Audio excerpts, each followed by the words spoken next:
Hai semuanya, nama saya Raihan dan terima kasih telah memberikan saya kesempatan untuk menemani hari kalian. Mulai dari pengertian sampai manfaat cuaca dan iklim dalam kehidupan manusia. Berikut adalah konsep dasar cuaca dan iklim. Setelah pembukaan, berikut ini.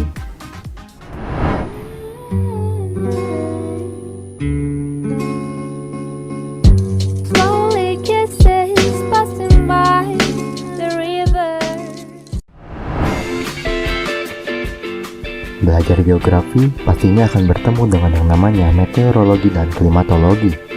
Keduanya adalah studi yang sama-sama mempelajari terkait atmosfer.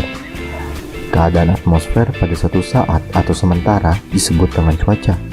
Sedangkan rata-rata dari cuaca dalam periode yang panjang disebut dengan iklim. Pertama, pengertian.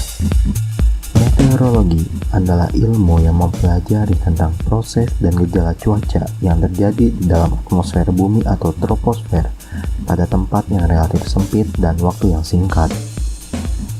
Kajian masalah meteorologi diperlukan dalam beberapa pembangunan.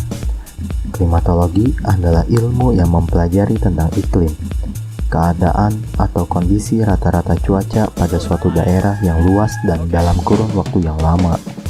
Klimatologi sangat berkaitan erat dengan meteorologi. Akan tetapi, di antara keduanya memiliki perbedaan yang berarti. Kedua, perbedaan meteorologi dan klimatologi. Berita kondisi cuaca kini sudah menjadi kebutuhan manusia sehari-hari. Data cuaca diolah dan dianalisa oleh meteorologis dan klimatologis. Mereka adalah dua ilmuwan atmosfer yang mempelajari pola cuaca dan pengaruhnya bagi manusia dan lingkungan. Lalu, apa bedanya meteorologi dan klimatologi? Singkatnya, meteorologi adalah ilmu tentang cuaca, sementara klimatologi adalah ilmu tentang iklim. Baru-baru ini, isu global warming telah menjadi sumber ketidaksepahaman antara ahli cuaca dan ahli iklim. Ahli meteorologi menghasilkan perakiraan cuaca dalam jangka pendek, yaitu 7-10 hari ke depan. Ahli iklim atau klimatolog mempelajari kondisi saat ini dan masa lalu untuk memprediksi di masa depan seperti perubahan suhu dan presipitasi. Perbedaan utama meteorologi dengan klimatologi terletak pada perspektif waktu yang mereka bawa untuk mempelajari cuaca dan iklim. Ahli klimatologi menggunakan perspektif jangka panjang untuk mengembangkan model perubahan cuaca bulan ke bulan, tahun ke tahun, bahkan abad. Seorang ahli meteorologi akan memprediksi apakah akan turun pada esok hari. Namun, seorang ahli iklim akan memprediksi apakah pola iklim akan merubah jumlah curah hujan rata-rata di tahun mendatang. Ketiga, unsur cuaca dan iklim. 1. Suhu udara. Suhu adalah derajat panas atau dinginnya suatu udara. 2. Intensitas penyinaran sinar matahari. Parameter intensitas penyinaran sinar matahari yang berperan adalah intensitas dan durasi atau waktu penyinaran sinar matahari ke permukaan bumi. Ada beberapa faktor yang mempengaruhi suhu di permukaan bumi, yaitu lama penyinaran matahari, sudut datang sinar matahari, relief permukaan bumi, banyak sedikitnya awan, dan perbedaan letak lintang. 3. Tekanan udara. Tekanan udara adalah tenaga yang bekerja untuk menggerakkan massa udara dalam setiap satuan luas tertentu. Alat untuk mengukur tekanan udara adalah barometer. Garis pada peta yang menghubungkan tempat-tempat yang memiliki tekanan udara yang sama disebut dengan isobar. 4. Kelembapan udara. Kelembapan udara adalah jumlah air yang dikandung oleh udara. Alat untuk mengukur kelembapan udara dinamakan dengan hygrometer. Kelembapan dibedakan menjadi dua. Yang pertama adalah kelembapan relatif, dinyatakan dengan persen, sedangkan kelembapan mutlak dinyatakan dengan gram per meter kubik. 5. Curah hujan. Hujan adalah peristiwa jatuhnya titik-titik air ke permukaan bumi. 6. Angin. Angin adalah udara yang bergerak dari udara yang bertekanan tinggi ke udara yang bertekanan rendah. 7. Awan. Awan adalah akumulasi dari titik-titik uap air di atmosfer. Keempat, jenis cuaca dan iklim. Cuaca. Ada banyak sekali jenis cuaca di dunia ini. Beberapanya ada 6. 1. Cuaca cerah. Cuaca cemerlang atau cerah adalah matahari bersinar jernih dan udara terasa segar atau tidak begitu terasa panas. 2. Cuaca panas. Udara terasa kering saat cuaca kering. Alasan yang menimbulkan udara kering adalah sinar matahari. Ketika tengah hari, cahaya matahari jauh tegak lurus ke bumi, sehingga terasa kering menusuk. 3. Cuaca berawan. Ketika langit terlihat beberapa awan, kondisi hal seperti ini dinamakan cuaca mendung. Cahaya matahari tidak begitu terasa panas sebab tersangkut oleh awan. 4. Cuaca sejuk. Suatu daerah mengalami cuaca sejuk apabila humiditas udara tinggi, angin bertiup cepat, dan suhu udara rendah. 5. Cuaca hujan. Hujan bersumber dari udara yang mengandung uap air. Uap air terbentuk karena adanya pemanasan matahari terhadap air di permukaan bumi. Dan yang terakhir, cuaca berangin. Angin bergerak kuat sehingga melarikan benda-benda ringan yang dilaluinya. Apabila angin bergerak sangat lebat, pohon dan wisma akan ambruk. Pada cuaca berangin, langit pada umumnya sedikit berawan dan suhu udara rendah. Suasana cuaca biasanya dianalogikan menggunakan simbol-simbol cuaca.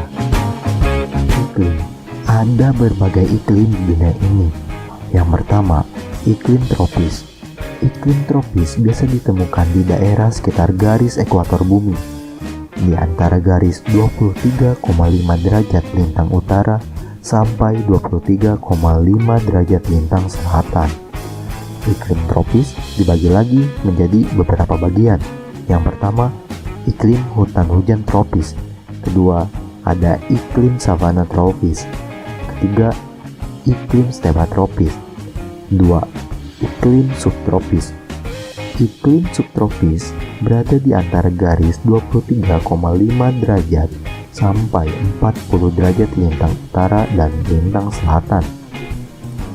Yang termasuk dalam iklim subtropis adalah iklim Mediterania. Ada pula iklim subtropis yang hangat dan lembab. 3. Iklim sedang. Iklim sedang berada di antara garis 40 derajat sampai 60 derajat lintang utara dan lintang selatan. Iklim sedang dibagi menjadi 4 iklim. Iklim laut pantai barat, iklim stepa sejuk, dan iklim gunung sejuk. Dan yang terakhir ada juga iklim benua lembab dengan kondisi basah saat musim panas. Yang terakhir ada iklim dingin.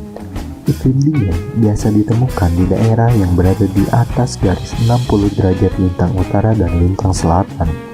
Iklim dingin dibagi menjadi 3 iklim, yaitu iklim taiga, lalu ada iklim tundra, dan terakhir ada juga iklim kutub.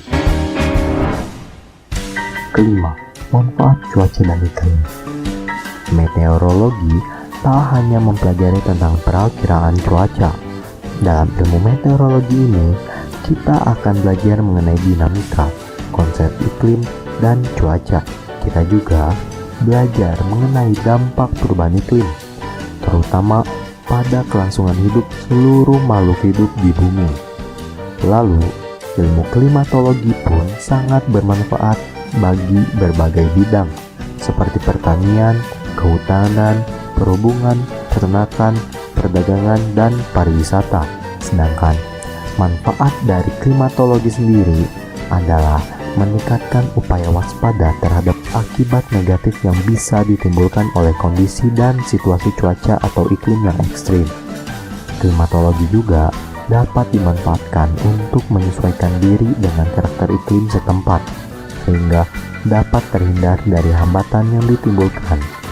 Selain itu, ada beberapa bidang kehidupan yang dipengaruhi oleh cuaca dan iklim. Yang pertama adalah bidang pertanian. Manfaat iklim di bidang pertanian diantaranya adalah untuk menentukan waktu tanam dan jenis tanaman yang sesuai. Kedua, bidang transportasi. Manfaat iklim di bidang transportasi, kondisi cuaca sangat mempengaruhi kelancaran penerbangan pesawat. 3. Bidang telekomunikasi, yaitu kondisi cuaca yang kurang baik dapat mengganggu jaringan telekomunikasi. 4. Bidang pariwisata. Banyak cahaya matahari, kecepatan angin, udara, sejuk, kering, atau panas mempengaruhi pelaksanaan wisata, baik wisata darat maupun wisata laut. 5. Bidang industri. Banyak industri tradisional yang masih bergantung pada kondisi cuaca. Cuaca juga mempengaruhi aktivitas penduduk sehari-hari. Dan yang terakhir, bidang sosial dan budaya. Bagi petani, tidak ekonomisnya pertanian akan menyebabkan alih fungsi lahan dan pergantian corak produksi. Bagi nelayan, tidak melaut berarti tidak makan.